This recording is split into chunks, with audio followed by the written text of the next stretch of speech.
If we could get everyone to go ahead and start getting seated, we'll get rolling here just in a minute. Thank you.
Can we get everyone to please come in the auditorium so we can begin?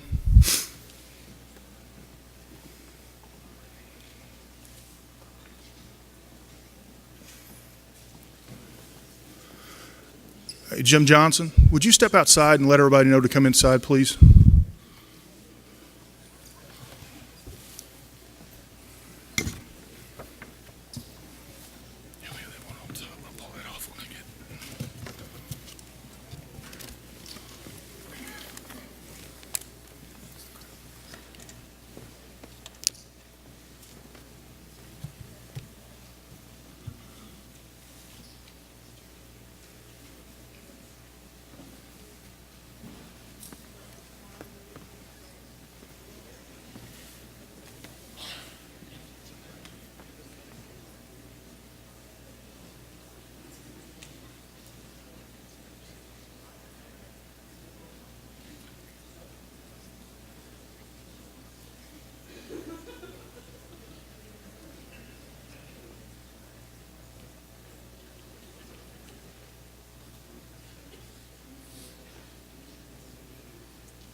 Good morning, and thank you all for answering DEA's compassionate call to action.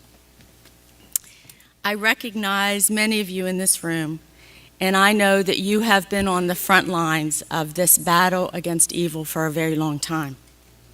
Those of you in law enforcement, community leaders, prevention, treatment, healthcare providers, first responders, please know that without your commitment and continued support, we may not prevail. But I am hopeful that we will prevail. We must prevail. We cannot afford to lose another mother, father, sister, brother, or child to the poison that's peddled in our communities. I have hope for us. And I have this hope because I know you, and I know West Virginia. And I know that we will do what we have always done in difficult times. We will raise our eyes unto the mountains from whence comes our support. We will rely on the strength of our families and our faith and our communities and our resolve. We will work hard and we will work together. And we will do what we have always done, what all West Virginians have done for generations, and what we do best. We will look after each other, and we will take care of our own. But today is a reminder that we are not alone. Though we are at the epicenter of the opiate crisis, our nation is likewise engulfed in what, quite frankly, and quite literally, can be described as a fight for our lives. Today, our nation's leaders have come here to demonstrate their commitment and to stand with us as we continue to search for a path to recovery. Now, most of the time when I publicly speak, I tell people that I'm the United States Attorney for the Southern District of West Virginia, and as part of my duties, I'm the Chief Law Enforcement Officer in the district. But today, that is not the case. Today, the Chief Law Enforcement Officer in the district is also the Chief Law Enforcement Officer in the nation, and my boss, the 84th Attorney General of the United States, Attorney General Jeff Sessions.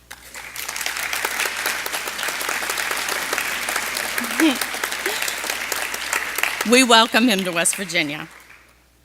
And we have another leader of our nation here today, one that's a bit more familiar, a friend and a neighbor and a true member of our community, Charleston's own United States Senator Shelley Capito.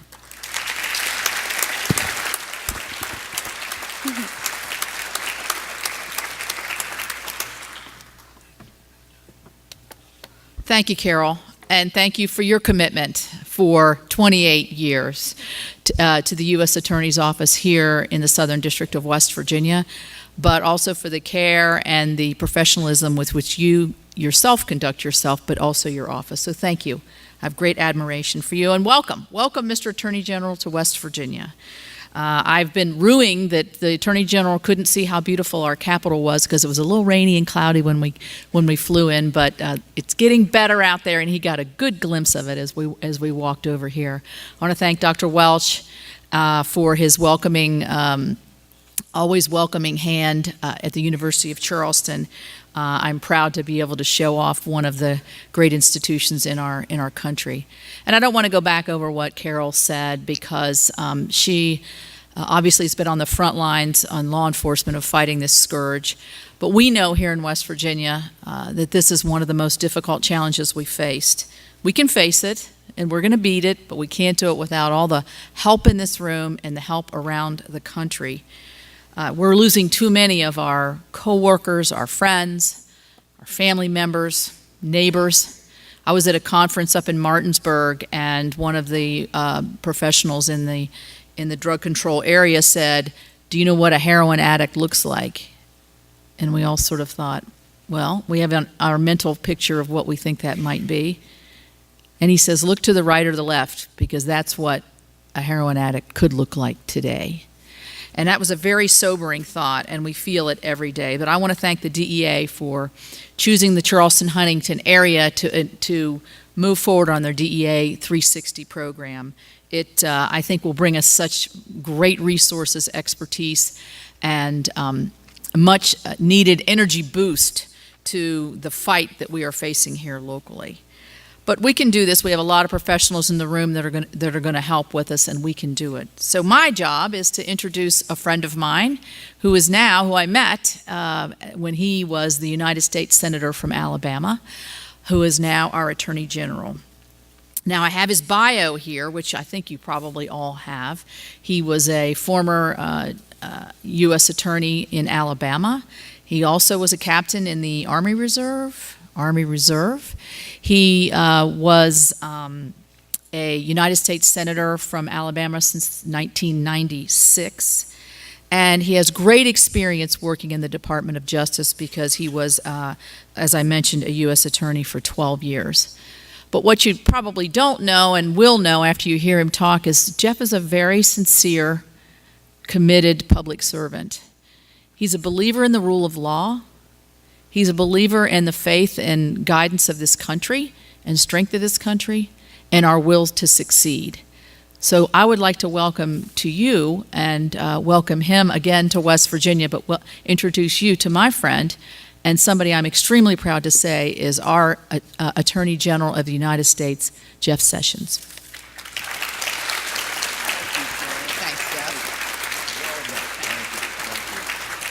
Thank you very much, Shelley. It's great to be in West Virginia and so much admire her. She is clearly, as you well know, one of the most talented and effective and best members of the United States Senate, and was 14 years before that in the House, young as she is. She's done all those things, and it's great to be with you and have this opportunity to speak. I talked to Joe Manchin. He was coming down, but they had an Intelligence Committee meeting this morning. I said, well, Joe, how'd you qualify for the Intelligence Committee? You know, but he was really interested in this, and he absolutely wanted to be here. And he also got me a phone call I hadn't received before yesterday. I had to call my staff in. I mean, it was the most high-level person you could imagine, Nick Saban. Nick Saban called me because Joe grew up with Coach Saban, and he's always giving me some story about how they got along and growing up together. So I'm grateful, Carol, for you, and thank you for your comments and leadership. And Betsy Jividen, is Betsy here? I know she was earlier. They represent key leaders in law enforcement. I had the honor to be United States Attorney for 12 years and an assistant for 2.5, and it was one of the greatest times I've ever had. It is a fabulous opportunity to serve, and Betsy, I know you feel that. I can feel it talking to you. So congratulations on that. I also want to thank DEA Assistant Administrator Lou Milioni. Lou, great. That's a good applause. And also Special Agent in Charge, Carl Calder. Nice to have you here. They both have the spirit and the drive to accomplish what we will accomplish and can accomplish, and we've proven we've done it before. So I want to thank all law enforcement leaders, our healthcare providers, educators, and concerned citizens who are here for this summit. It is indeed very important. It can be the beginning of something special. It can reverse the tide that we're seeing today of drug abuse, death, and destruction that comes from it. We're seeing an unprecedented wave of opioid and prescription drug abuse in our country. There's just no doubt about it. It's hurting the whole nation. It has hit this same area of the country very hard, with West Virginia having the highest rate of drug overdose deaths in the country. And my state of Alabama has the highest per capita consumption of opioid prescription drugs of any state in the country. So this is nationwide. We talked about New Hampshire. New Hampshire, we were there. Carl, you were there, I know. I spoke. There were 9,000 high school students in the group, and 50 mothers stood before them with pictures of their child who had died from a drug overdose.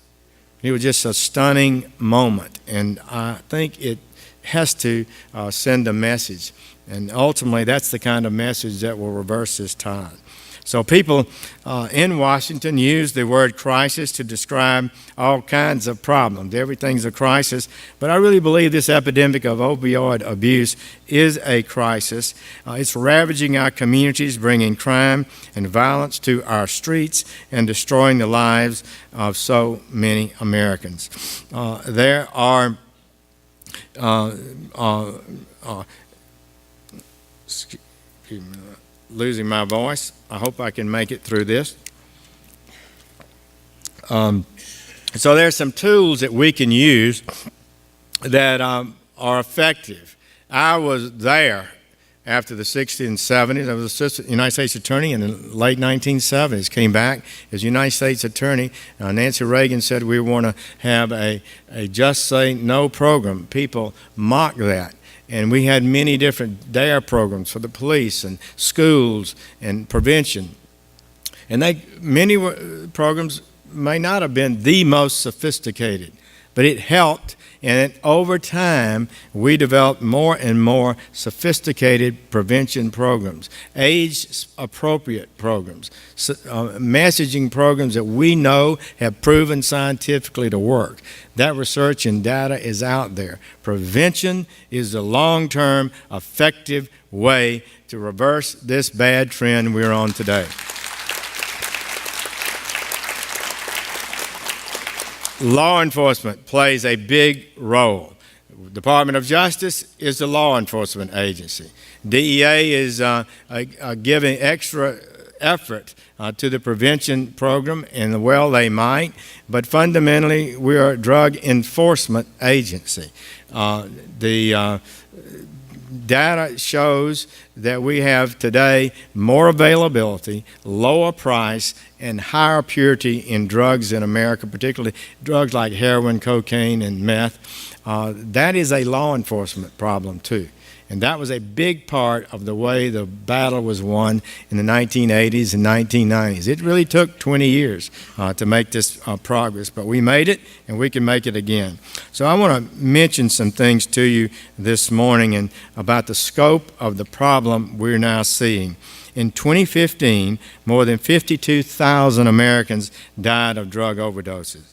This means our country is losing the equivalent of a Major League Baseball stadium full of people every year to drug overdoses. Nearly 2/3 of those deaths were from opioids.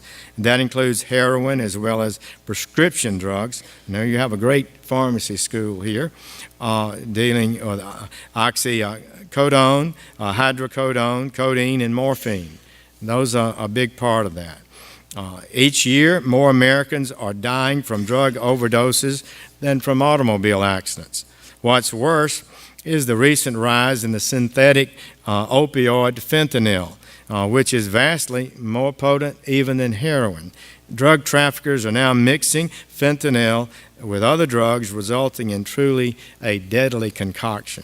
In just 1 year, largely as a result of fentanyl, overdose deaths involving synthetic opioids rose an astonishing 73%. Let me repeat, a 73% more overdose deaths in 1 year.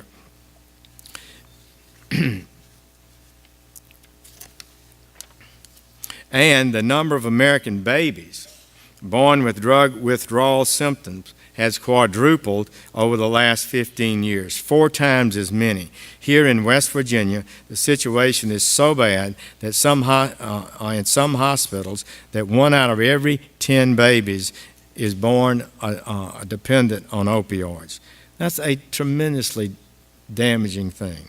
These totally innocent infants scream inconsolably and suffer from tremors, vomiting, and seizures. Even when the heroic efforts of doctors and nurses successfully have shepherded these babies through withdrawal, they remain at risk of developmental and health problems throughout their lives. And we have to do better.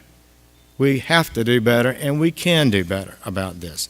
This wave of opioid and heroin abuse also represents a crisis for law enforcement. We know drugs and crime go hand in hand. People try to suggest otherwise, but those of us in the business know drugs and crime go hand in hand. Drug trafficking is an inherently violent business. If you want to collect a drug debt, you don't file a lawsuit in district court. I mean, it's strong-arm tactics, or you can't stay in business, in the drug business.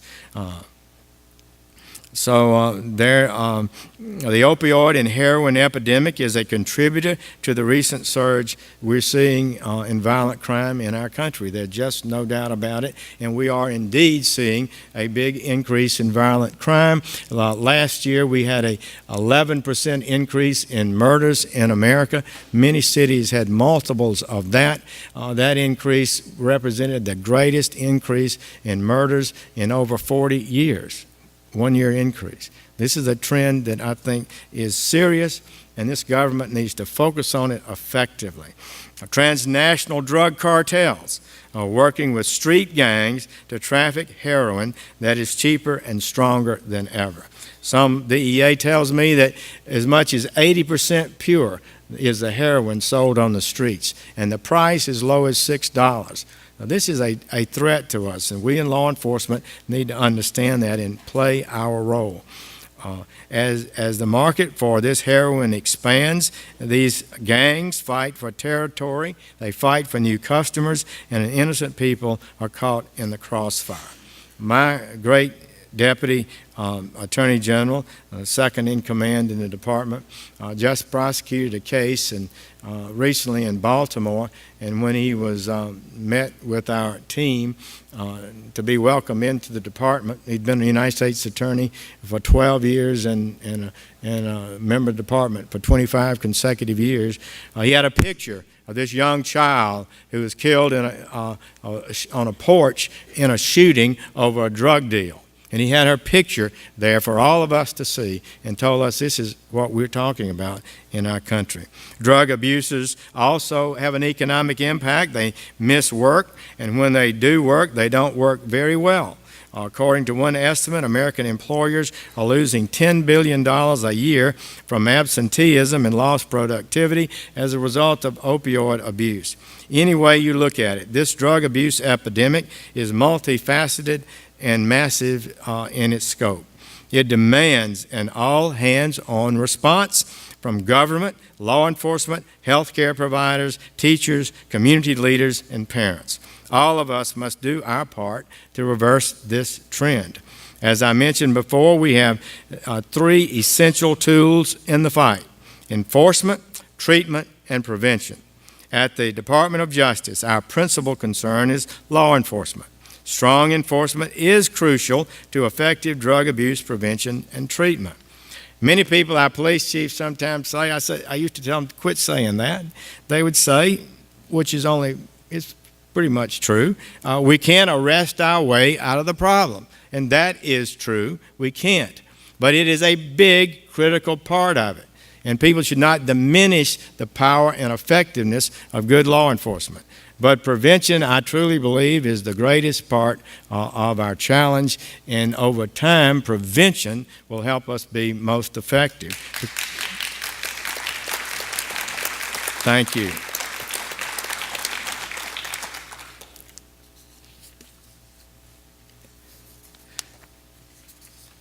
Criminal enforcement is crucial to stopping the violent transnational cartels that smuggle drugs across our borders and the gangs and thugs that bring this poison into our communities. These are tough criminal gangs. They're on our streets, distribution networks, and many of them are coming in from abroad to spread their poison and take back wealth to strengthen these cartels that threaten the very existence of nation states.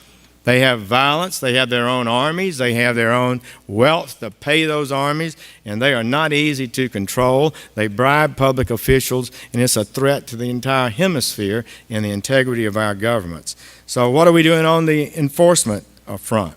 First, the President has given strong direction to us. He says we're going to end this. He sent us a directive that said we will reduce violent crime in America, and another order that we would dismantle international drug cartels. And we at the Department of Justice and the Department of Homeland Security and other agencies are going to move in that direction. And we're going to do that. We're not going to allow gangs and international cartels to dominate our streets. We're not going to have an MS-13 group that dominates one block or one street corner. It's our people's country. It's our streets that we're going to protect.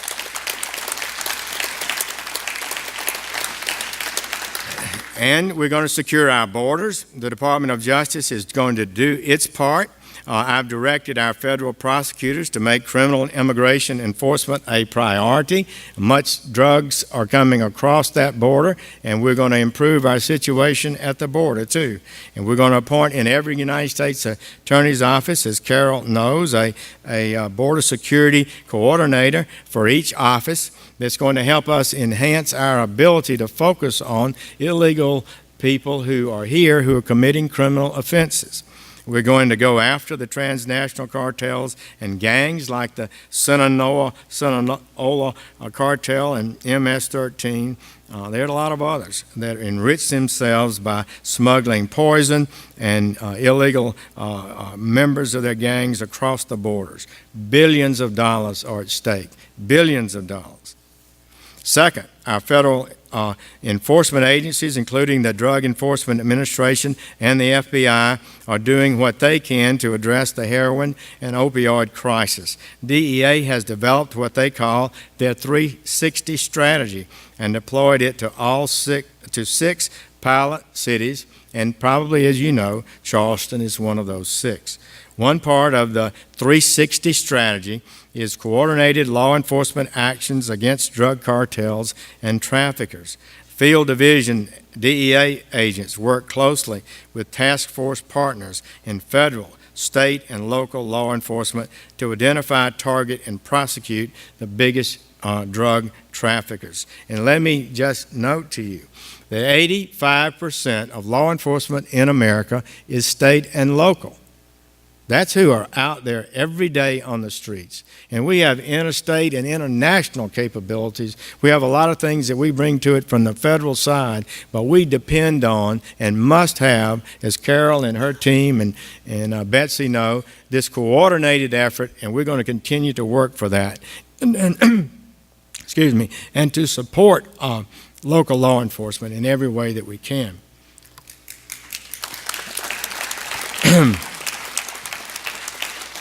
We're also targeting links between the cartels and drug trafficking networks across our country, including the violent street gangs. Another part of DEA's 360 strategy is diversion control. It's an important matter. A lot of drug abuse happens because legitimate controlled substances are diverted from lawful purposes. And we will make progress in this area. We are number 1 in the world in opioid prescriptions by far. Canada is a distant second. Most countries are way below that. I think we're prescribing too much opioids today, and we're going to have to confront that. We're going to have to talk about this. Our doctors, our dentists, our drug companies, our pharmacists, all have got to be on board with this. The day that we can allow abused prescriptions to addict people, particularly young people, athletes, and others, leading them then into heroin, is got to end and will end. So DEA is working with the manufacturers. They're working with prosecuting and wholesalers, sometimes prosecuting them and suing them. Carol and Betsy have had a very successful lawsuit against a major drug company, and I salute that, and we're going to keep that up. But we've got pharmacies, practitioners who are also loose in what they're doing. We've got drugs being stolen out of hospitals and clinics. These kind of things can be put to end. We will, I believe, make firm progress in that. We're targeting and prosecuting dishonest medical providers. Right here, you've done that. They violate their oath by running pill mills or otherwise diverting prescription drugs from their legitimate sources. My old office in Southern District of Alabama just had, I think, the biggest pill mill, 2 doctors in the country. And they were convicted on RICO charges, and if they haven't already, will receive big-time sentences in prison. And as if they're guilty, and if a jury so found, they deserve every minute of it. The DEA's tactical diversion squads, including one here in Charleston, do outstanding work on this front. For example, last month, the Assistant United States Attorneys from Carroll's office tried a case against a doctor in Beckley on a 22-count indictment. Just 2 days into the trial, the doctor pleaded guilty to distributing oxycodone.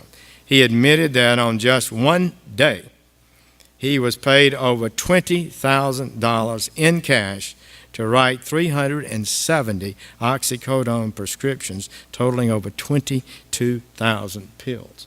That is a remarkable thing, and one bad doctor could do.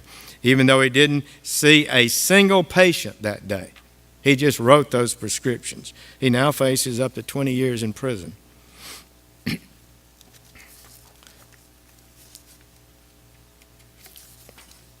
During the latest, one of the things the DEA is doing now is a take-back program. They ask people on a given day to bring in drugs that they no longer need, get them out of their cabinets, and avoid children or others getting their hands on them. During that latest take-back day last week, they collected more than 450 tons of unwanted medicine, a record amount. Now that just shows to some degree how much we're prescribing out there. The goal of all our enforcement efforts is to take back our neighborhoods from drug traffickers and criminals, to raise the price on drugs, make it less available, and to reduce the purity of illegal drugs. That allows us to deploy the other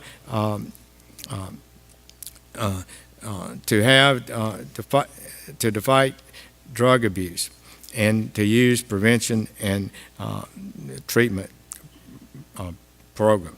Much good work is being done on this front. Last year, when I was in the Senate, I supported the Comprehensive Addiction and Recovery Act. This bill enhanced prevention and treatment programs and expanded the availability to first responders of the drug naloxone. That drug can be given promptly and save lives. People are dying. If properly given, that drug can save lives. We can reduce a lot of the deaths that we are seeing. Many emergency responders carry that drug with them now. In some cities where overdoses are so common, even law enforcement officers carry them. Many of you here today give generously of your time and talents to support drug treatment and prevention efforts. You are providing help and hope to people caught in the destructive trap of addiction, and our whole nation is grateful to you. Still, while treatment programs are crucial, they address the drug abuse crisis on the back end, after people have gotten addicted and communities have had their lives and families often devastated. That's why prevention is critical. The best thing we can do is to keep people from ever abusing drugs in the first place. Our nation must once again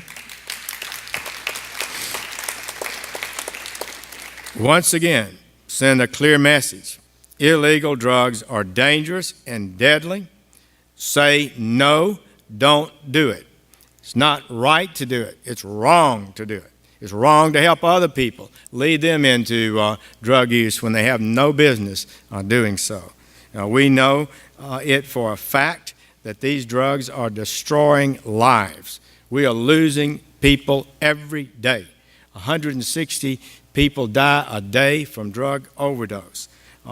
Just look around us. We know people by name too often that have damaged their lives, even lost their lives from drugs. Education does work. Doesn't work overnight, but those of you who are involved in that, I urge you to keep at it because you're telling the truth, and the truth can penetrate if you say it enough times. And we have sophisticated programs. We know how to reach children today a lot better than we did in the early 1980s. We know that one message for one age group is not necessarily the one for the next age group. We need to figure out and utilize the scientific research that was done over the last 30 years about how to communicate effectively.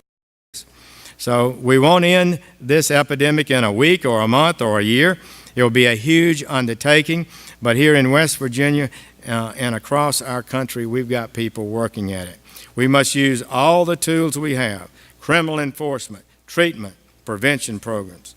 We cannot allow the trends that we're seeing today, and they look so much like what we saw in the 60s and 70s. Nobody here remembers that but me, but I can remember it.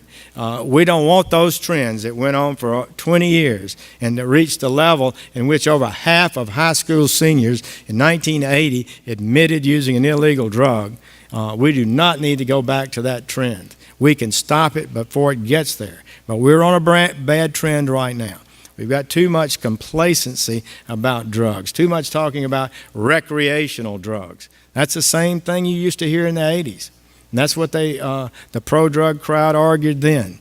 But we realize that from reality, empirical fact, neighbors, friends, crime, that this was not a legitimate thing. So we're going to reverse this trend. I am committed to it. The President is committed to it. Shelley is committed to it. Your Congress is reacting in an effective way. State legislators, police departments are reacting effectively. We're going to come together as a nation, and we are not going to allow this abuse, this threat to our country, erode our capabilities and destroy good and decent people in our country. Thank you all for letting me be a part of this. I am delighted and pleased with DEA's efforts. This Department of Justice, which DEA is a critical part, is committed to making a difference, to communicating a just say no message to our country, and to reversing this trend and crushing these drug cartels that are bringing this poison into our country. Thank you all, and God bless. Thank you.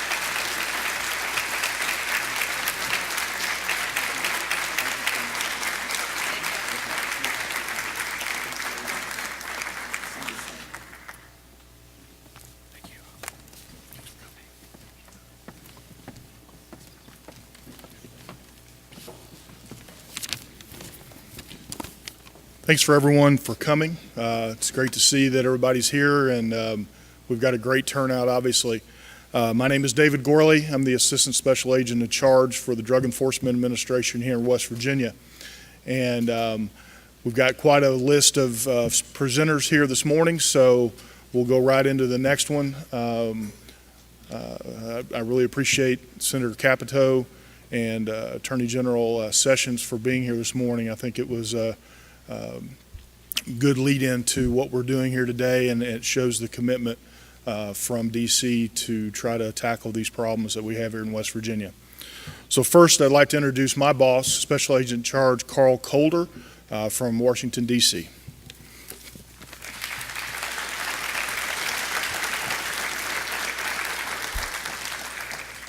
Good morning. All right. This has been an adventure, but a wonderful, wonderful adventure.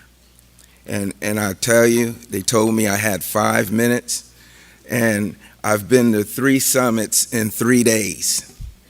And I'll tell you, it's been more and more enlightening just going to these conferences, seeing prevention, treatment, law enforcement, all together in the room. I left Baltimore, Maryland. There was a joint compact between the governor of Virginia, governor of Maryland, and the mayor of the District of Columbia. And that was huge because now we're talking about talking across state lines. And I sat on that steering committee, and I just want you to know this thing, that I didn't forget about West Virginia, because I told them one of the areas in my area of responsibility was West Virginia, which is a stone throw away from what they're dealing with. And we're all dealing with the same problem. Some might be a little bit different. There might be a little more violence associated with it in Baltimore. You heard all the statistics. You heard about the violence. You heard about the addiction. I don't need to go over the statistics. Our Attorney General just did it so eloquently. And that's important because him being here was tremendous.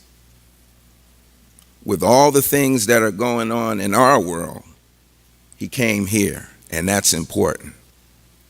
And he knew what he was talking about. He didn't just talk to you off the cuff. He talked to you about everything that he knows about this problem. And he's been around, and he's been asking questions.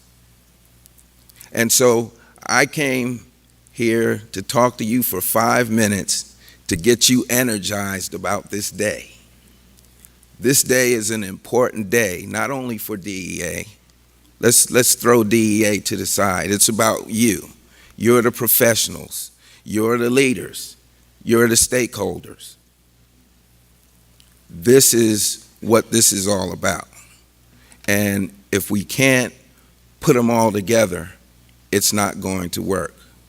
And the other thing is, our faith-based groups are so important in this. They're starting to take a stance with this problem because people are broken who are affected by this problem. And the churches have to open the doors, but it's so hard. And they don't realize that they're actually the first responders, because who is the grandmom and granddad going to go to? Who's the mom and father going to go to when their child is suffering from this addiction? They go for spiritual healing. But when I talk to the clergy, they're telling me they have one problem, and that's getting the victims through the doors. So you see, we're hitting it from every angle. It's so important. It's touching across the United States of America so pervasively. And these programs, 500 people attended that joint summit 2 days ago. That's huge. We're training our pharmacists. We're training our doctors. Everyone here has a doctor. We know that we have good doctors. We know we have good pharmacists. So as in law enforcement, we have to gain that trust with our doctors and our pharmacists, and they have to understand that overprescribing is a problem. We can't talk about what happened, and I can't talk about what happened prior to 2013 when I took over this division. What have you done for me lately is what I want to talk about. So when we go through this today, this is a joint venture. It's to talk about best practices, because that's what this is about. It's to hear the stories. It's to talk about the outcomes, what we can do to make this a better situation for everybody. And before I close, because I know my 5 minutes is up and I got to go and move on, all the skeptics I love skepticism and I love pessimism because I've always been an underdog. And I like being the underdog, and I love the underdog because if you have faith, you can bounce back from anything. And the people here in West Virginia, and I'm telling you, the mainstream in the northern panhandle wondered why we were having it in Charleston and Huntington, this 360 program. And they're so wound up because they want this program in their area. So I say to all of you, we have to make this work because we have to move on from here and help your brothers and sisters in the northern panhandle, in Martinsburg, or wherever we can help them. And that's what's so huge about this program. And finally, I'd like to thank our partners. CATCA is here, and General Barry Price is with us from CATCA, Community Anti-Drug Coalitions of America. They're our partner. And having them here is special because they put all this coalition building together. Without them, we would have no 360. We'd be trying to do this on our own. So I'd like to thank CATCA for being here.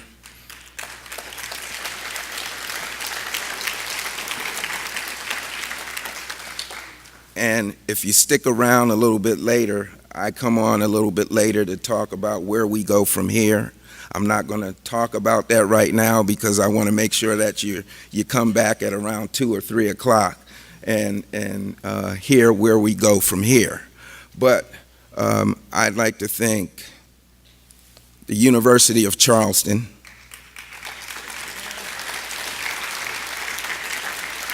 Dr. Easton has been a partner from day one. And her students are here from the pharmacy department. That's huge. And Ed Welch, president of the university.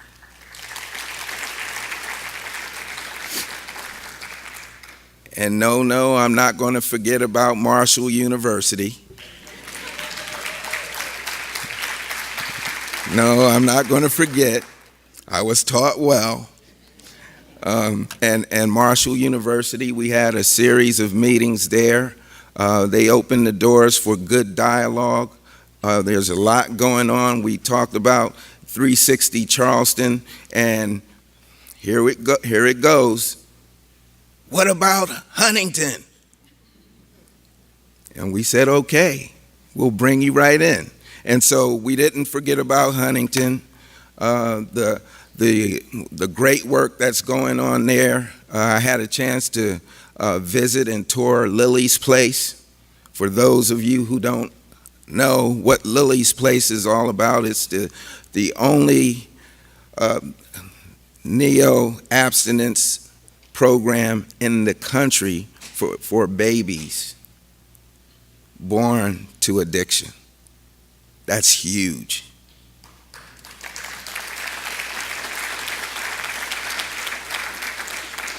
So I might sit in Washington, D.C., but I do know West Virginia a little bit. And I think a whole lot now, because I have to say that I work with some of the best people here in West Virginia, my staff. I want to thank my staff. Dave Gorley here has been a product of what we're doing to enhance resources in West Virginia. Lou Millione's here from headquarters. He's helping us deal with our resources on the regulatory side, which is, God's gift to the state of West Virginia. And Carlton Hall, who's been on the ground here with CATCA, doing all the things to put this program together. So our other partners, I don't want to leave anybody out, but there's a laundry list of partners, and we're going to move on. We're going to talk about best practices today. We're going to talk about how we break the cycle, the cost and consequences of this problem, and we're going to be optimistic about what we're doing here. So I want to thank you once again for coming. We have a few vacant seats, but that's okay. That's what happens. I guess that's the pessimism. So with those who are here, we're going to take advantage of this situation, and we're going to go out and talk about how successful it is. And in the end, there's going to be a survey. Tell us what we're doing good. Tell us what we should do better, and we'll fix that problem too. So thank you on behalf of the Washington Division Office, and have a great day.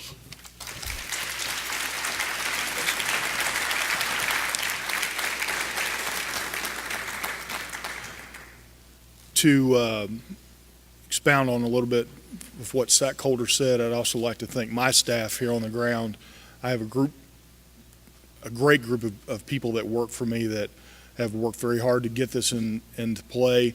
I know every day I'm asking them to do another task, and I just want to point them out and say, I think they're sitting over here on the left, that without their help, a lot of these things wouldn't get done. So thank you guys, ladies.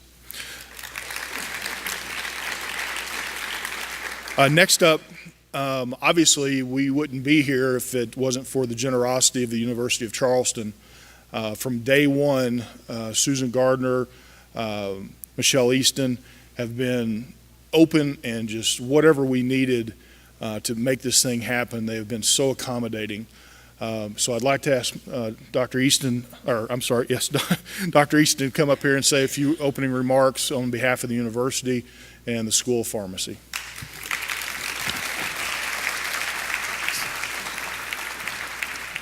Good morning. We are so excited that you are here. While we wish you were not needing to be here because of this issue, because we have to do something about this epidemic that is affecting not just West Virginia, but the entire nation, we at the University of Charleston School of Pharmacy stand here, open arms, wanting to be of assistance in any way possible. As was stated, it was important that Jeff Sessions, our Attorney General, is here, but it's even more important that you're here.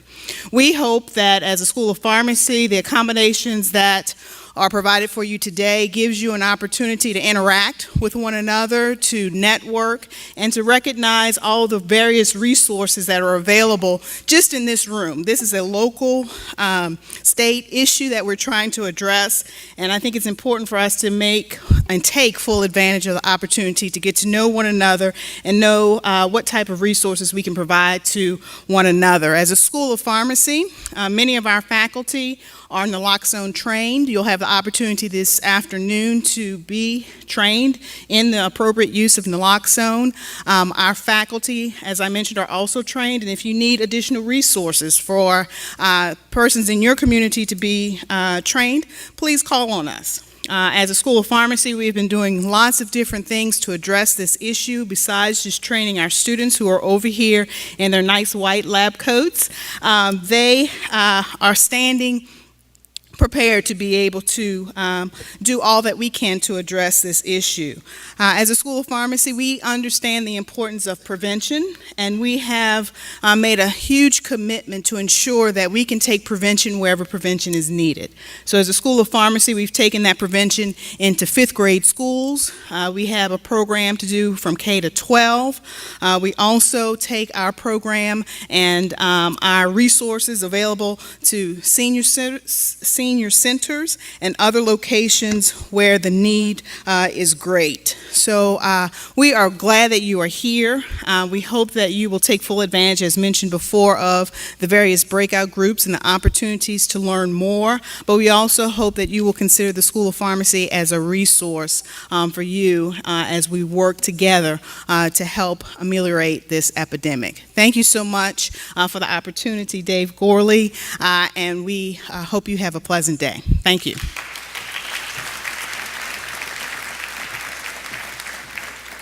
Thank you, Dr. Easton.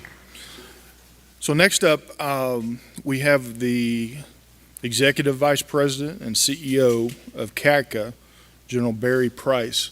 I don't meet too many people that tower over me, but obviously Dr. Price, Dr. Price is he's a big man. So I'd like to introduce Barry Price from CACA to give you a few opening remarks.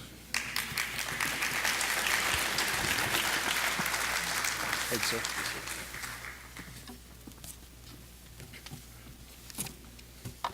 It's not often that there'll be an audible called at the line, that you'll depart from what you were prepared to say.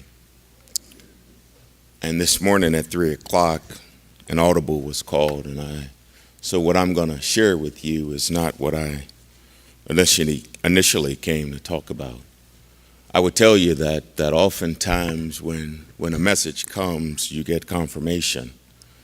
And when I saw Miss C.C. Brown, the mother of Ryan, it validated that this message that I'm going to share with you is what I'm supposed to share. I'd like to thank our host, the University of Charleston. I'd like to thank our DEA partners on this event. I'd like to recognize a great friend and partner from CSAP, Director Fran Harding. Fran, it's great to see you.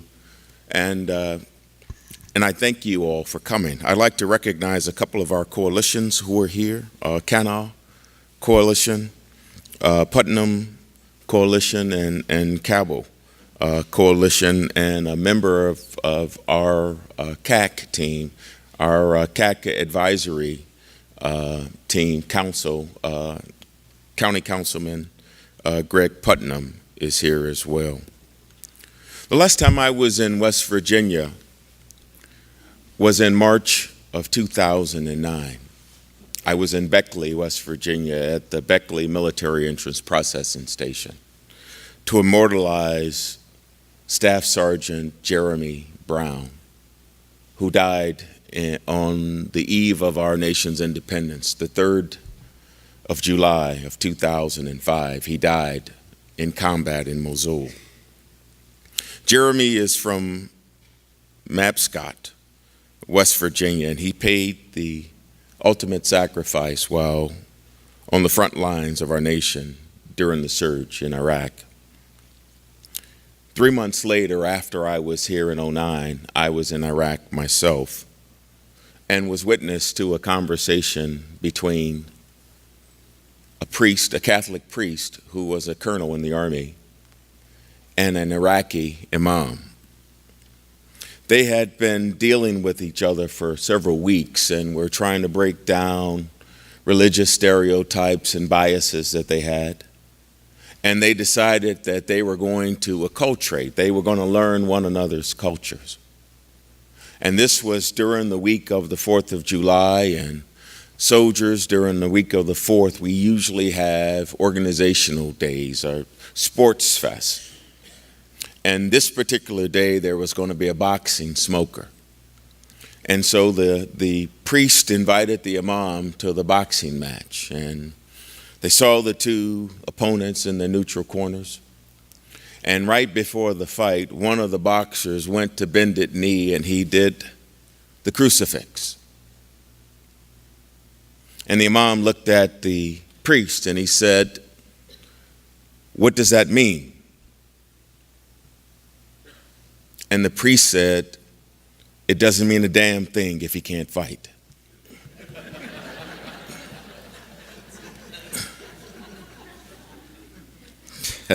That was pretty good.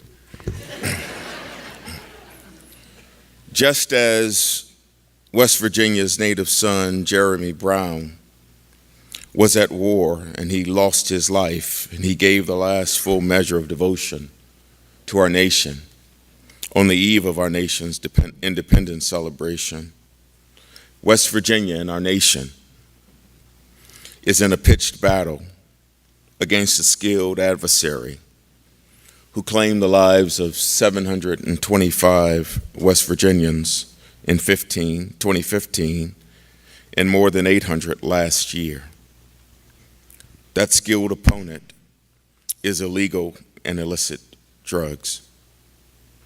My organization, CADCA, where I'm the Chief Operating Officer, the Community Anti-Drug Coalitions of America, arms our communities and communities around the globe with evidence-based prevention science that provides community-level change based on a multi-sector tailored approach. We build prevention coalitions.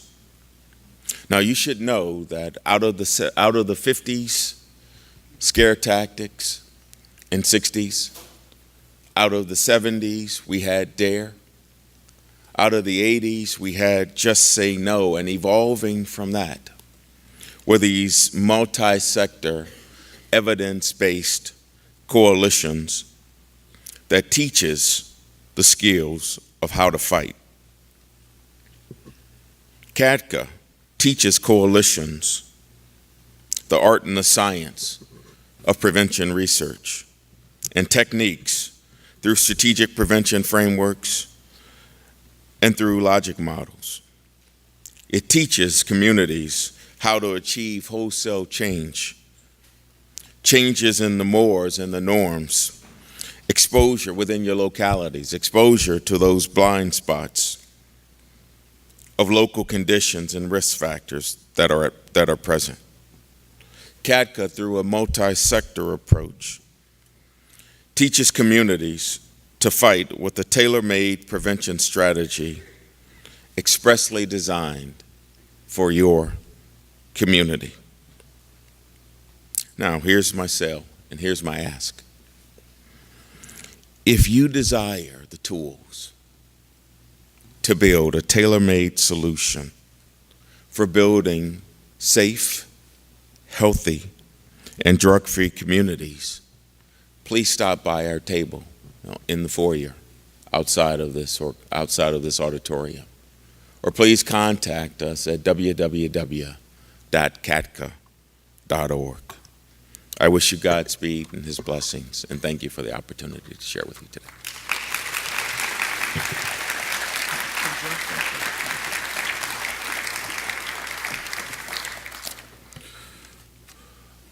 All right, like everybody has said here in the past today, this could not have been done without our community partners.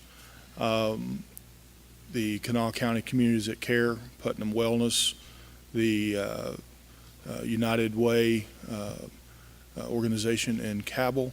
It's been a tremendous assistance to me, and I want to thank all of you very much.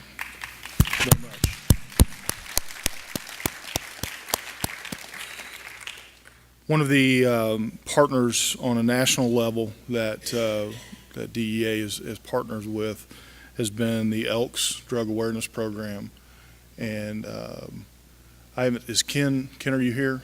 Okay. Ken Cormandy, who is the state chairman for the Elks Drug Awareness Program, would like to say a few words as well. So, thank you, Ken.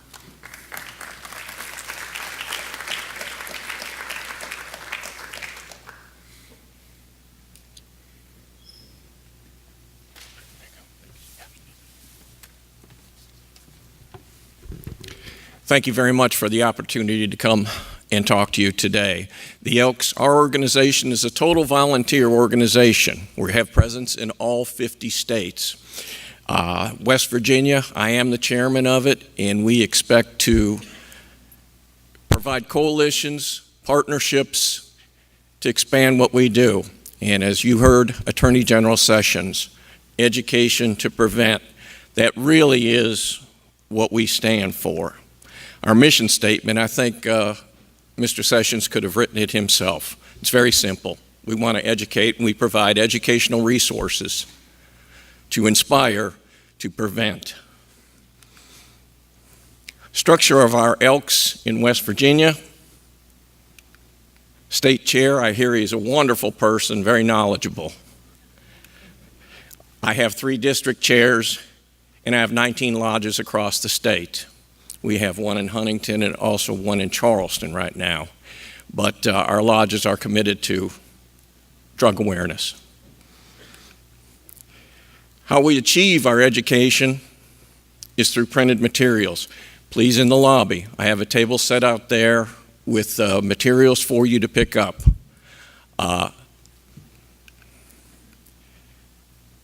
They are available through my contact, my card's out there.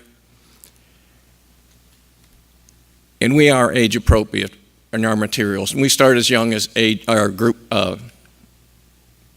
in grade 3.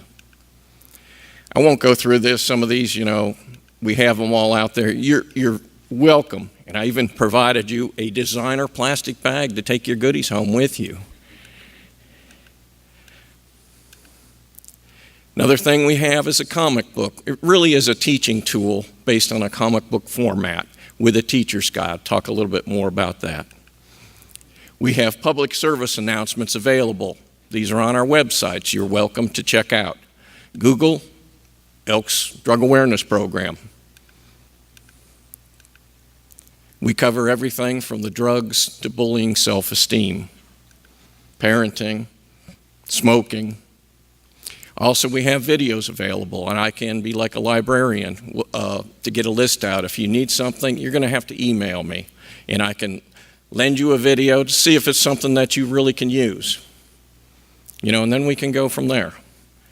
Our websites are listed as such, but out there on the table, I do have, because I have to go through this quickly, a printed material that shows every slide that I'm presenting here today. So please take that up and share it with your colleagues. If you need anything, let me know.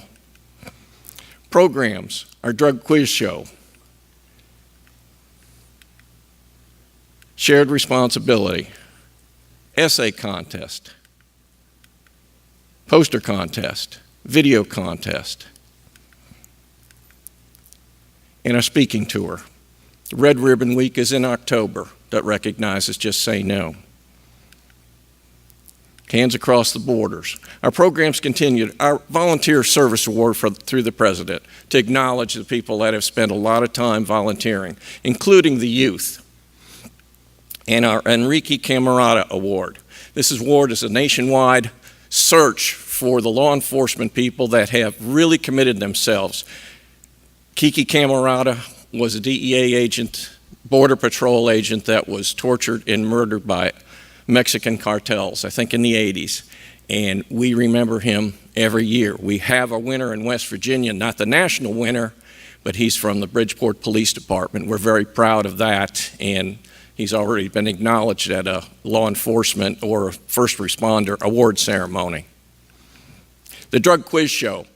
The quiz show is a culmination of it. If you sign up for a mentor or a coach, you don't have to be an ELK. It's on our website. Once you're approved, I get notice of it, you have a wealth of information. It is a curriculum dealing from drugs to bullying to self-esteem. You need to look at this site. The great thing is, I will not ask you for any money. So I was hoping I'd get a lot of these, ooh, that's great, no money, and I can provide you resources. But the object of this is, eventually after the curriculum goes through, is to have inter-school contests. It's like a Jeopardy. Buzz in, get your answers. The other thing is I'd like to see it expand to school against school, you know, for friendly competition. You know, a lot of times what we do is provide t-shirts and that. It's a great opportunity. It's a great learning tool. The poster and essay contest. Attorney General Sessions hit it right on the head. This year's theme was Just Say No, coined by Nancy Reagan. The Reagans were avid supporters of our ELKs in our drug awareness program. Poster contest for kids 3rd, 4th, and 5th grade, essay, 6th, 7th, and 8th, and video on up through college. It's a great opportunity. And my job this year, I'm really pleased. This is the first time since I've taken over here. We've really expanded and got people and teachers to participate in there. Our red ribbon thing in October. Public awareness. Elroy the Elk, he's our mascot. Drug awareness trailers. I have 2 trailers that will go around the state loaded with materials and that. They go to fairs, drug awareness fairs, school fairs, police fairs. Great opportunity. I provide basketballs and soccer balls to our national hoop shoot and national soccer shoot. Again, we reward the people involved in our organization and what they do out there, and the kids that are involved with, something that they can take with them. Elroy, again, he would have been here today, but Elroy's out being cleaned. So, and a lot of times I'm Elroy, so I don't think you'd like me talking up here with this big helmet on. So, but it's a great thing. Kids love them. We've been to a lot of drug fairs. There's what our trailers look like. We have one that's a WVU trailer. It's all blue, and then the other one, I don't know why they ever did it. They put school colors on it, and it was Marshall. So we got two trailers, and they, you don't take the blue one to Marshall University area. Here's the soccer balls and the basketballs that we use. Pins. In our speaking tour, we bring in Ray Lozano. No cost to you guys. Bring him in from California. He's a great speaker. He gears his presentations. We bring him in for a minimum 3 days. We pay the expenses. You arrange, though, for the presentations. He can do up to 3 presentations a day for school kids.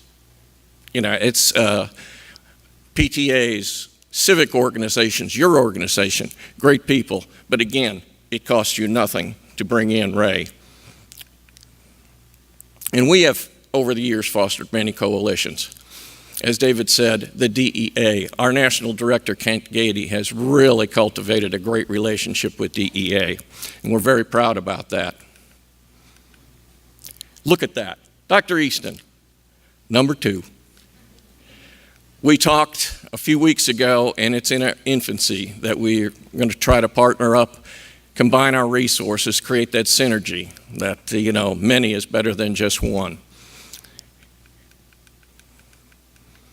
But my job, when I took over as chairman, I want to cultivate that even more. I want to get to know other people that can use our resources.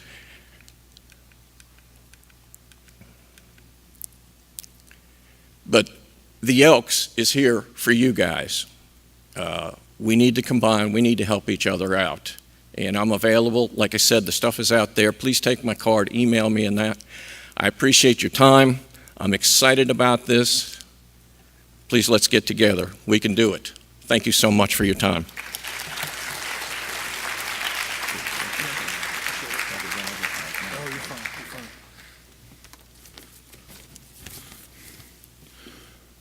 Okay, next up we have some remarks from the congressional offices. I want to make sure everybody, Brian, are you here?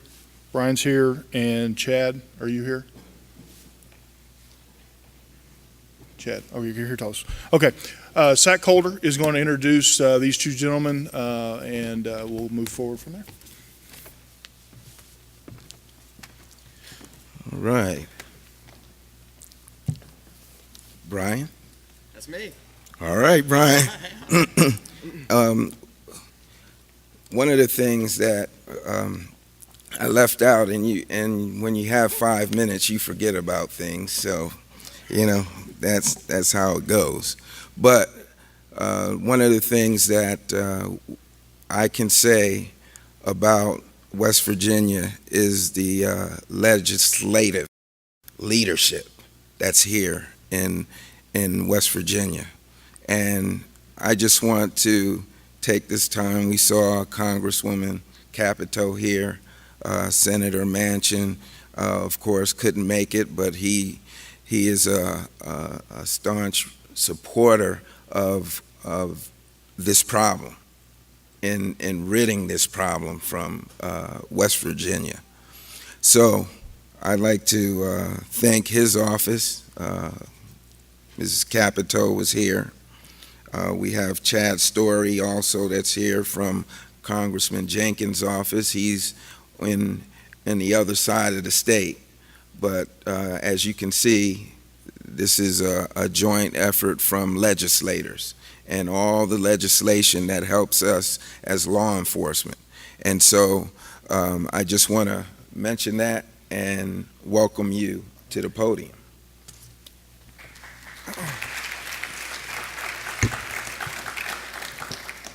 Well, good morning. Ladies and gentlemen, distinguished guests, my name is Brian Alloys, and I'm tremendously honored to be here today on behalf of your U.S. Senator Joe Manchin III, and I'm excited to learn more about the 360-degree strategy with you. And unfortunately, Senator Manchin had a prior obligation, was unavoidably and regretfully unable to be with us today. However, I know he very much wanted to be, because I know he's incredibly proud and appreciative of each and every person in this room and your tireless commitment and your efforts to make West Virginians happier, to make West Virginians healthier, and to make West Virginians safer. And to show a small token of his appreciation, he has issued a greeting marking today's occasion. I'd like to read it on his behalf, and it says, "It is my distinct honor to welcome those attending the Drug Enforcement Administration and the Community Anti-Drug Coalitions of America Compassionate Call to Action in West Virginia. Our nation has truly reached a crisis point with drug abuse. It is an unfortunate problem that affects every community in our nation, and it is only by working together that we will be able to find a solution. We have a responsibility, especially to our children, to put a stop to this tragic issue. I applaud the inventive and comprehensive strategies being presented today, which are tailored to combat the drug and violence-related issues affecting our communities. As quickly as new legislation and practices are developed, drug dealers and all who thrive off capitalizing on addiction are finding ways around them. By bringing community leaders together from various fields to find common sense solutions to this issue, we will be better equipped to promote access to substance abuse treatment, prevent opioid abuse, and ultimately decrease the rate of violent crime. I appreciate the University of Charleston, today's speakers, and the community leaders involved in this important conversation. It is vital that we continue to work together to find solutions to these issues, and I applaud all those in attendance for striving to ensure a better West Virginia for future generations. With warmest regards, your U.S. Senator Joe Manchin III. Thanks for having me again, and thanks for being here. And on behalf of a grateful senator, a grateful state, and a grateful people, keep up the tremendous work, and God bless you.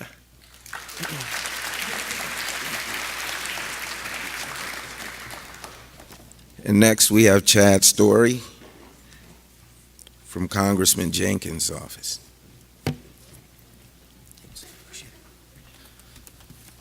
Good morning. My name is Chad Story, and I bring you greetings on behalf of Congressman Jenkins. He wanted to be here today but had a scheduling conflict, so you're stuck with me. I'm glad that they had mentioned Lily's Place. Congressman Jenkins was one of the few people who actually started Lily's Place in Huntington a few years back, and we've seen the successes from Lily's Place, and we want to make sure we replicate that in other parts of the state, and we're working hard to do so. I looked at the agenda and saw a lot of federal partners, and I think we need to be reminded that 3 of our 5 federal representatives serve on the Appropriations Committee and fund a lot of these programs. So they work as a team, they work very hard together, and they are committed to curbing this crisis. I do have a greeting on behalf of Congressman Jenkins. I'll read it this time. Dear friends, thank you for the invitation to participate in this important event. I regret that I am unable to join you today, but I send you my best wishes for a productive seminar. There's no doubt that our communities have been devastated by the current drug crisis. Despite these struggles, West Virginians are fighting back with great resolve. From cooperating with law enforcement to get drug dealers off our streets, to ensuring that those addicted get into drug treatment programs, the citizens of our great state are committed to working together to solve this issue. I have no doubt that the DEA360 strategy will play a critical role in achieving our goal of a drug-free society. It takes a closer look at the causes and factors behind drug trafficking and implements a three-pronged strategy of enforcement, diversion control, and community outreach. In particular, it targets youth education to make sure that the next generation knows the true risks and dangers of drug experimenting and addiction. This is exactly what our state needs to stop drug addiction and abuse, and I'm confident that this program will make a real difference across West Virginia. I look forward to seeing the results of the DEA360 strategy in West Virginia, and I thank each and every one of you for your commitment to make our state a healthier and safer place to live. Sincerely, Evan H. Jenkins, Member of Congress. Thank you.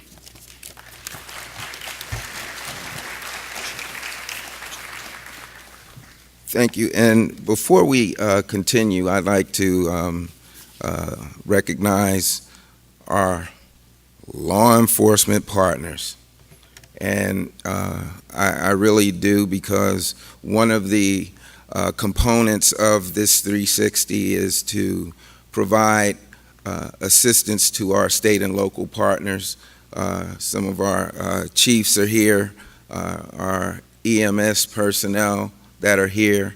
We have representatives from HIDTA, the High Intensity Drug Trafficking Area, and we have a HIDTA task force here in Charleston, Huntington, and I actually serve on the executive board of the Appalachia HIDTA, and I see my friends here who have been a key component of this 360 initiative here in Charleston. So I just wanted to thank our partners on the law enforcement side. We've provided training with our state and local partners on how to handle drug overdose, death scenes as crime scenes, and drug overdose scenes in general as crime scenes. Not to investigate the victim, but to get valuable information from that, the intelligence and information from the overdose, because that leads to eliminating the threat, which are those who are bringing it into, or bringing heroin into West Virginia. So I just want to thank our law enforcement partners as well.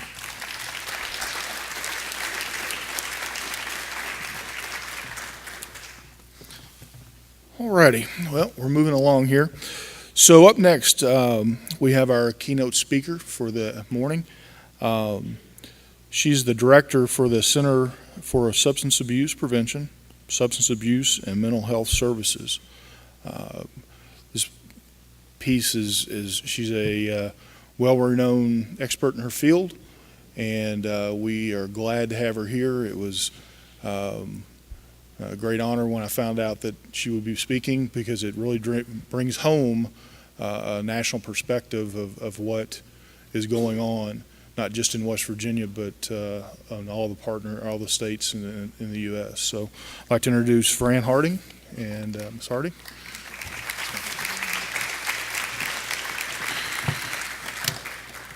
Okay, I saw the slides earlier.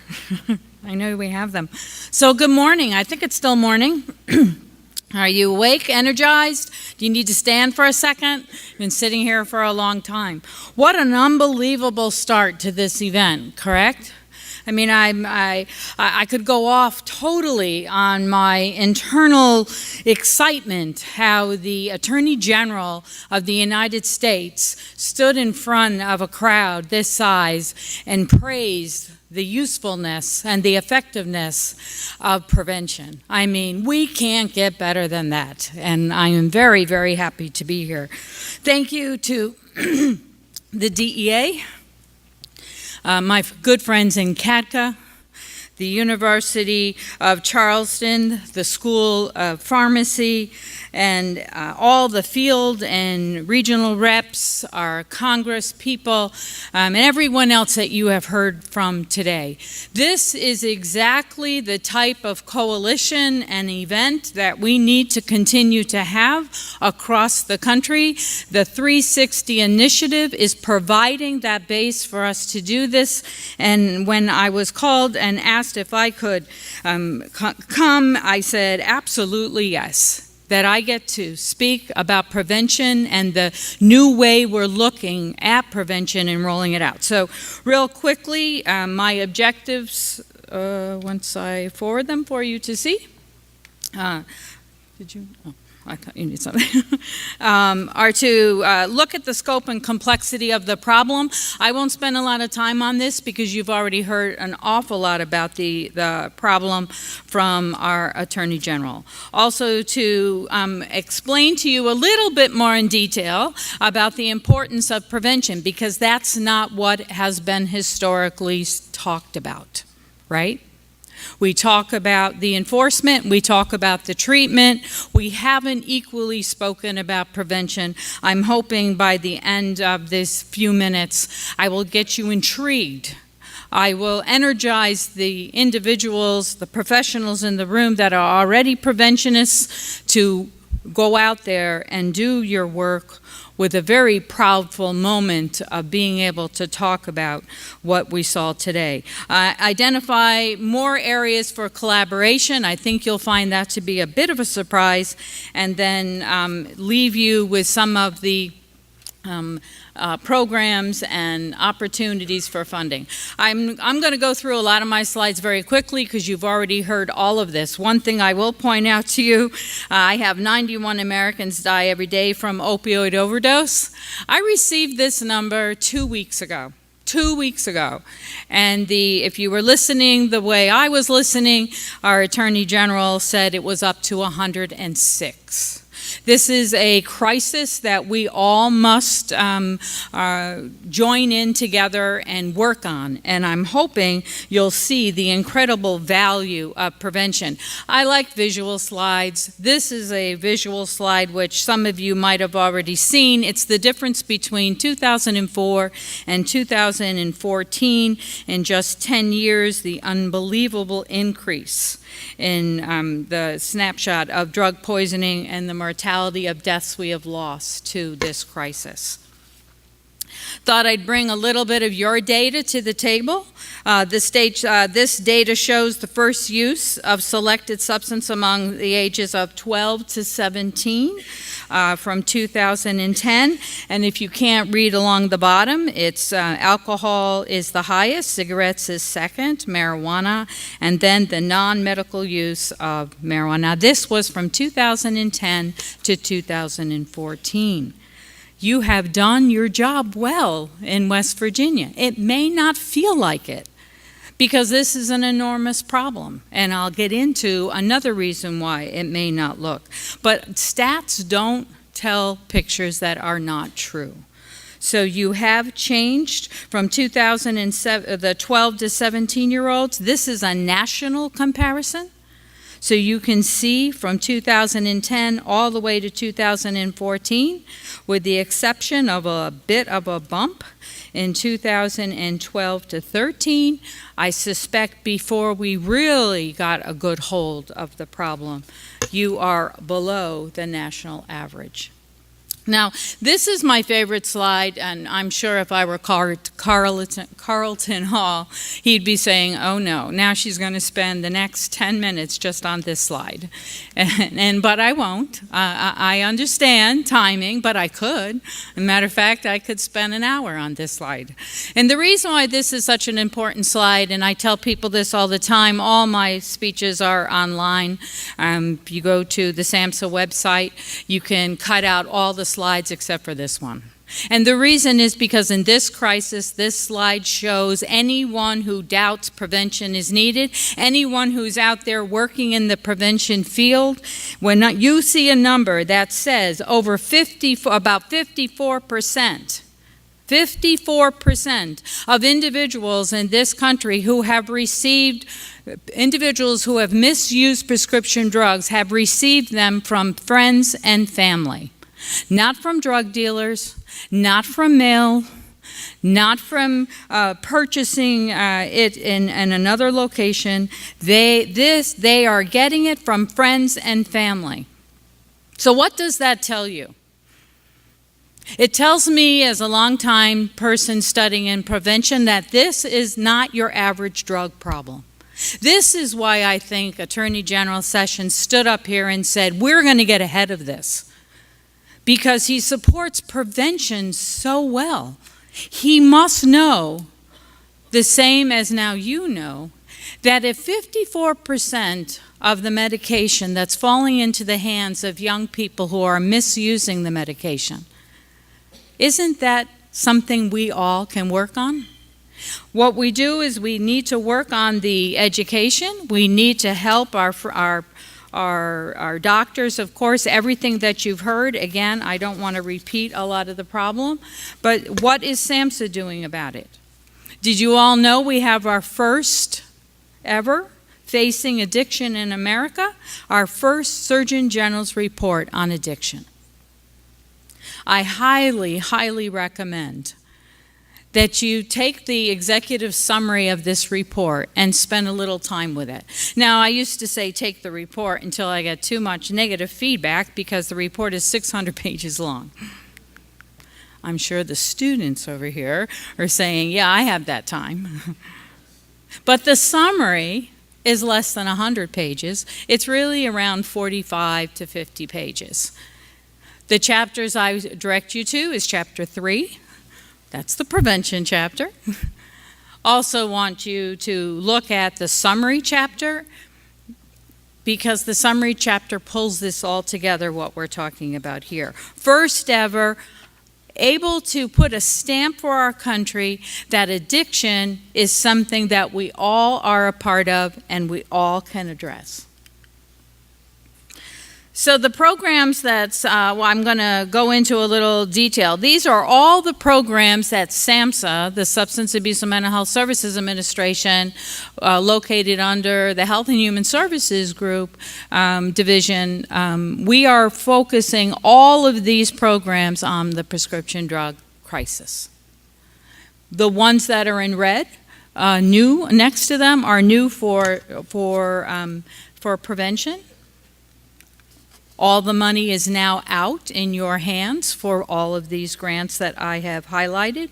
The Strategic Prevention Framework for Prescription Drugs, what we fondly call SPIF-RX, is a grant that we have across the country. We gave out 12 grants. West Virginia has one of those grants. Is anyone working on those? All right, so you already know. So you can tell me if I'm wrong or right in what you're doing. So West Virginia got $371,000 to work with prescription drugs in the prevention world for the first year. $1.8 million over the next 5 years. So in 5 years, you'll have $1.8 million looking at prevention's role in the prescription drug crisis. You're going to raise public awareness on sharing medications. That's part of that 57%. Work with pharmaceutical and medical communities to raise awareness on their role in distributing, and improve states' ability to use our prescription drug monitoring program data. You may know it as PDMP. PDMP is the data that now our pharmacies can talk to one another, so we can help ourselves and our families and our loved ones that are finding themselves abusing these substances. These are people that we see every day in the communities. We can help them not be able to receive medications from going to another county or a different part of the state. That's another reason why this is so personal to all of us. This is another reason why I believe that the Attorney General is spending so much time reminding us that we have law enforcement, we have treatment, and we have prevention, and we need all three of those. We used to call them legs of a stool in the recovery community. Now we're calling them the 3 legs of success of reducing these crises. And why do you want to do that? Because now, do not show me a sign of, do not raise your hands, but all of us in this room, our statistics show, you know someone who's had either found themselves in an addiction to prescription drugs, know that they had to go out and find heroin to subsidize their addiction because everyone was educated and they knew not to pass on their drugs. You know a college student that has shared with their roommate their prescription drug, their opioid, because their roommate had the same knee injury that you had, and you gave them your leftover medication because we didn't have an abundance of take-back programs the way we have now. So were you being a bad person? Were you acting like a drug addict? A drug dealer, rather? No. You were being kind, you were being humane, you were doing what we normally do. How many times did you need a Tylenol and someone gave it to you? This is how we've been handling the prescription drugs. So it didn't happen. I'm using college students because I'm in a college. This could happen at any time, any place. So, prescription drug overdose program is our second most exciting grant. Our prescription drug overdose program was the most controversial. Our grant opportunity for states that I've seen in my entire career in prevention. And the reason why it's so controversial for someone who, 2 years ago when we started this program, is it gave states, and all of our grants go to states up till now. Next year will be different. But it gave permission for states to use prevention dollar in the purchase of medication, and that medication is naloxone. We are now changing our language, naloxone and, wait till it comes out, but it will, naloxone and or any other effective reversal drug that FDA has approved. But we'll stick with naloxone for a moment. So you heard earlier that naloxone is the drug that will reverse an overdose. We will bring you back to life if you get to the person early enough. If the overdose of heroin wasn't laced with fentanyl. If the overdose of heroin was not laced with carfentanil. A lot of ifs in there. But it's a huge start.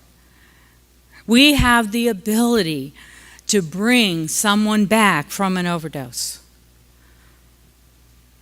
I've heard stories, you've heard stories, and the ones that hit me the most, because I'm a parent, is a parent telling me of going upstairs and seeing their daughter dead because she overdosed on heroin, which she found out was laced with fentanyl, and they had no idea, even if it weren't laced, they had no idea there was a drug called naloxone. So I want that out as often and as far and wide as possible and as needed. But it's, as I mentioned, it's not the cure for everything yet. That's why we're adding the others. We're also going to train distributors, is what I think the DEA uses. We use the medical community who prescribe, so prescribers, distributors, either word, so that they understand and we can get out to them. Although we talked this morning about getting to the medical community, getting into the medical colleges, making sure that this is a course that everyone is required to take. And now STR. Thankfully for Congress passing the state response to the opioid crisis. Congress granted the Health and Human Services Secretary $1 billion to distribute across the states across the country, the money is to be used in 2 years. So the first installment, Secretary back in 2016 asked SAMHSA to coordinate this effort to get the money out the door and into the states so that you can begin to use your millions of dollars. First time ever substance use has had this opportunity. I call it a gift. That states now I know you're having some trouble spending this much money, but think about the gift that we finally have enough money to really put efforts in, to begin to build our capacity and infrastructure, to begin to educate and to expand our workforce, to begin to do the type and level of training that's necessary. Because one of the best parts about this grant that you now hold, every state has one of these grants, all in different levels. The best part about this were very few restrictions. We wanted to offer the states maximum flexibility to address the needs as they saw fit. We are in the process of working with our Secretary of Health and Human Services, Secretary Price, to decide, and he's going out and doing tours in states. I believe he was here, or will be soon, to talk about how is that money going for you, even though you've only had it since May 1st. And as we talk about next year, how do you want the distribution? Is it exactly the way you need it? Do you have enough money? Is the formula we're using, is it working for you or did it work against you? So we're trying to iron out all the kinks. We only have 2 years. And I say that because 2 years is not a lot of time to use the money that is coming to you. You received in West Virginia almost $6 million each year for 2 years, $12 million. That's a lot of money when we're so used to putting the little pieces together, right? That you've had to apply for multiple grants to be able to do the sources and the information and the income and the level of reach that you can now do in the next 2 years. So where are we going to go? How can we help you more? Where can we take, and where is prevention looking at expanding our reach, expanding our information to all different sectors in the community? We want to continue to work upstream. We want to continue to change that number of 54%. Think about that. Our Attorney General said almost the same thing. He said if we can stop the flow of prescription drugs, the abuse to the individuals that are misusing those drugs, if we can stop that flow, and now you know that over 54% of that flow is coming from friends and family. Some of them are charging for it, but most of them are giving it to you. You don't have to go in the street. You don't have to go online and use your parents' credit card secretly. You're being given it.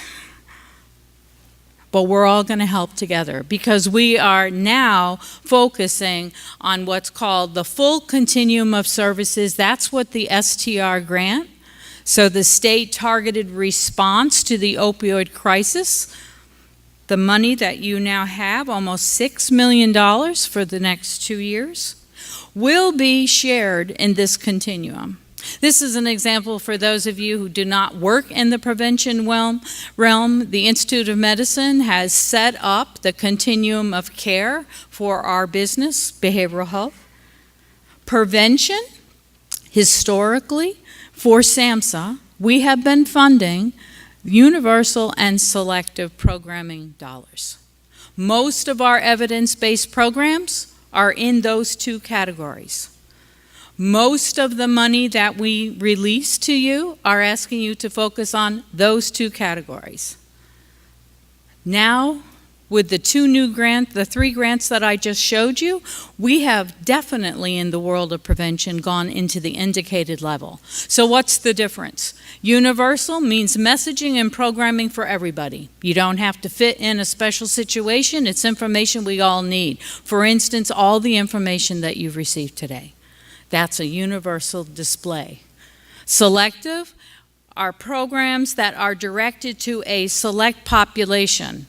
So, colleges, the colleges that you did a survey and you found out that it's very passive for information for a roommate to share opioids to a friend in need. That's a selective population with a universal message.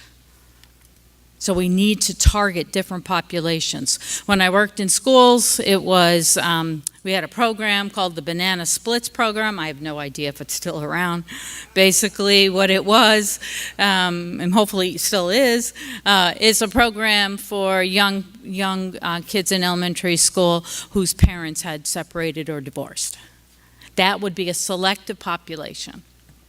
Last but not least, indicated. Why is that so risky? It's the closest thing to treatment and it's the most misunderstood. So prevention, indicated prevention is for anything prior to a diagnosis for treatment. So when people say to me, screening and brief intervention, does that belong in there? Absolutely yes. It's not treatment. Preventionists do screening and not treatment. So moving along, because I'm sure I'm almost out of time and I'm between you and your break. Everyone that has stood here this morning has talked about collaboration and expanding your collaboration.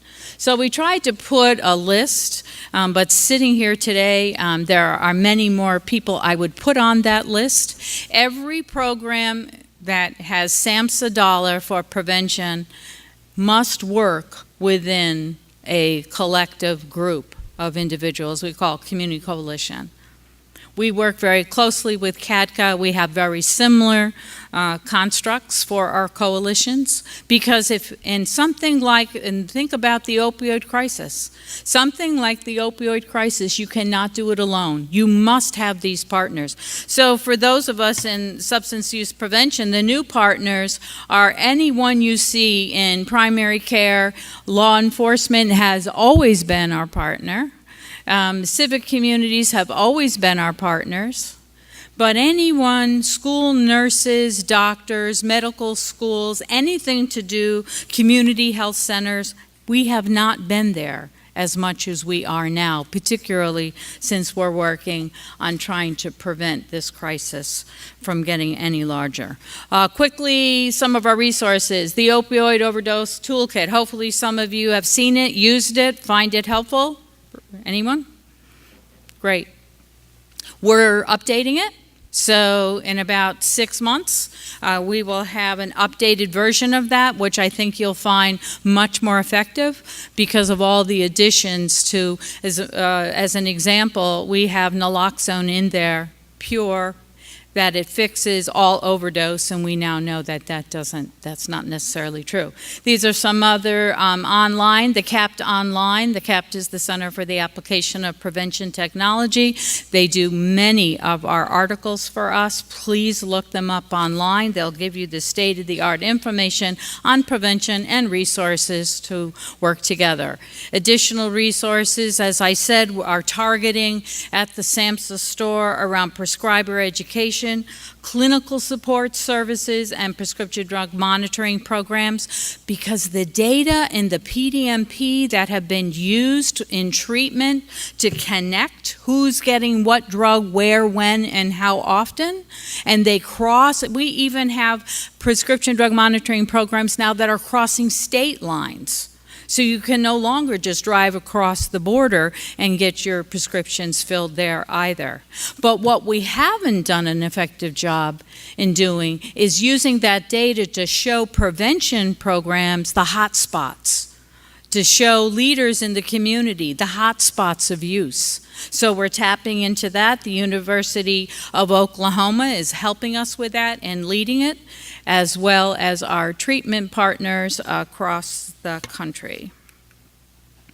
I've mentioned our partners that are mandatory partners now at the table for all prevention programs. I highly suggest you look at your partnership, and you don't have to belong to a coalition to have partners. You just have to know that if you're in a building and you know that you want to become, or the gentleman who's from the Elks, he spoke about partners and collaboration. We cannot do this alone. Not one organization can do this alone. Next time you do your presentation, I hope to see SAMHSA up there as a partner, by the way. We'll talk to you about that. We need to help you from the federal, the state, and the local level. I admire everyone that works in the local level. And I put in family and friends for the obvious reason that we have got to get to our friends and our family. It's very difficult to talk to them because everyone seems to be very sensitive about this. But with me, call me, I'll talk to your family. I'll come to your family or get on the phone, because I lived through the underage drinking era. And if you really want to have a tough conversation with someone, have a conversation with a parent that has a child that's under the age of 21, that's going to college and just doesn't get why they can't drink. Call me, I'll help you. So this one is equally difficult to talk about. Here are some of our collaborations that we work with on a regular basis. I've already mentioned we need all levels of collaborators, all partners, so that we can help all of us. And the reason for that, particularly in the opioid world, is because of how I started. Every person has someone they have either know or a family member knows. When you add in prescription drugs and heroin overdose and deaths, 50,000 people a year, you all know someone, or even if it's just the celebrities that we see on TV. We have a face of this problem and this crisis. We are losing too many young people, middle-aged people, older adults. We're losing too many people, and we here, as a team, can prevent these deaths from occurring and stop the use before it starts. And that's the piece of prevention, of the work of solving this crisis, of working on reducing this crisis that people forget about. We talk about bringing people to life. We talk about bringing them to treatment. We give them money so they can build and expand on their treatment programs. But we forget that our main job, and there are thousands of people in this country who have been trained to use evidence-based programs that work, that have data behind them to show you the effectiveness, from stopping young people, middle-aged people, older adults from using prescription drugs in the first place. Don't forget about that when you're writing your grants. Doesn't need a lot of money. It needs a lot of support, collaboration, and working together. Because it's not just the young, it's not just the parents, it's our community leaders, our faith leaders, our legislators. This is something that is touching every life in our country. So I thank you very much for listening to me, most importantly, for the work that you do, for taking out a whole day in your schedule, from going to this event, going to the work groups, really talking among yourselves. Make a promise to yourself that you're going to make a new friend, make someone, an organization, give out your cards or write down your name or text them, use each other's phones. I don't know how you want to communicate. I want you to walk out of here with an expanded list. I was going to say Rolodex, wow. That would have gotten a laugh, though. At least my girls would laugh. But to expand your contact list for someone new that you can work with, and keep your mind open to who that may be. Because in my business, I have learned it's always someone that surprises me that wants to work with us. So your federal government is behind you, your state government is behind you, your local community government is behind you, and if we all truly do work together in partners, I totally endorse our Attorney General when he says we will get ahead of this problem. Thank you very much.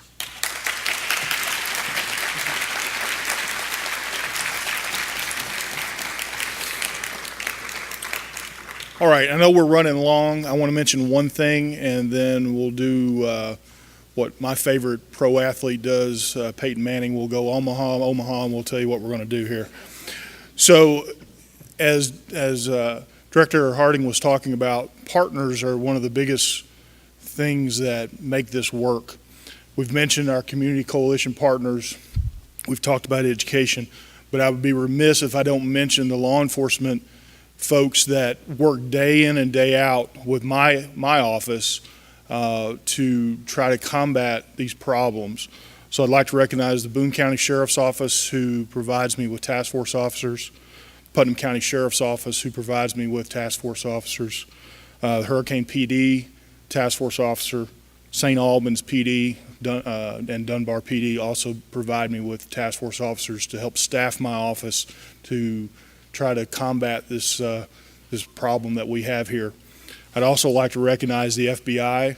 Earlier today, he had to leave earlier, but my peer out of Pittsburgh, Ray Duda, was here, the ASAC from there, as well as Murray Streetman from the FBI office here, have been vital in trying to get our mission up and running, or continue our mission and running with them and day in and day out. The ATF, Adam Black, has someone assigned to my task force. Matt Perry from DHS, we work day in and day out with them. Ron Antal from ICE, we have somebody assigned from his group as well. MDENT we work with day in and day out. Charleston PD, West Virginia State Police. So keep those people in your thoughts as well on a day-to-day basis. You know, they're out there on the front lines as well, making these sacrifices to work to try to get this terrible problem off the street. So I'd like to introduce Susan Gardner. She's going to give you, this is my Omaha here, she's going to give you some direction on where we're going from here. I know that it's, it's 7 after right now. So what we'd like to do, we're on a hard time at 12 o'clock for lunch. So the presenters for the next program, if you would pare down your program just a little bit, if we go just a little bit long in your program, it's not going to break the schedule too badly. We can make it up on the other side. But keep in mind that the catering is going to have everybody's lunch ready to go at noon. So she's going to give you some direction on where we need to go and kind of give you some instructions. So I'll see you on the other side. Thanks. It's always good when you're last and you get to start the party. So I just want to point out for lunch that on the back of your name tag, it will tell you where you were assigned for lunch. We're having lunch in 2 different locations. One will be the ballroom in the Geary Student Union, which is this way, and all of these lovely students in white coats, if you all will wave your hands, will be around to help people if you need directions or if you get turned around. The other location for lunch is in the Irma Bird Gallery, and that is right upstairs in this building. So just, you have in your program directions, so if you need help getting to those locations or you get turned around, there are students in white coats. There are 2 breakout sessions over in the pharmacy school, which is across the street. Hopefully it's sunny outside. We're the only building that's not connected on campus, so you will have to walk outside to get to that building. And then the other breakout sessions are either in Riggleman Hall or over in the ballroom itself. So again, if you need any assistance, I'm going to ask the students to get up and kind of walk to their respective locations. But they're wearing white coats and name tags, so they're real easy to find. We're going with about a 5 to 10 minute break, and then we're going to start those sessions very promptly. Thank you very much.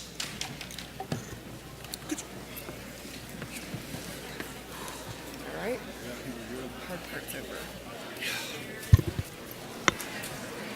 Everybody gets to where they need to be.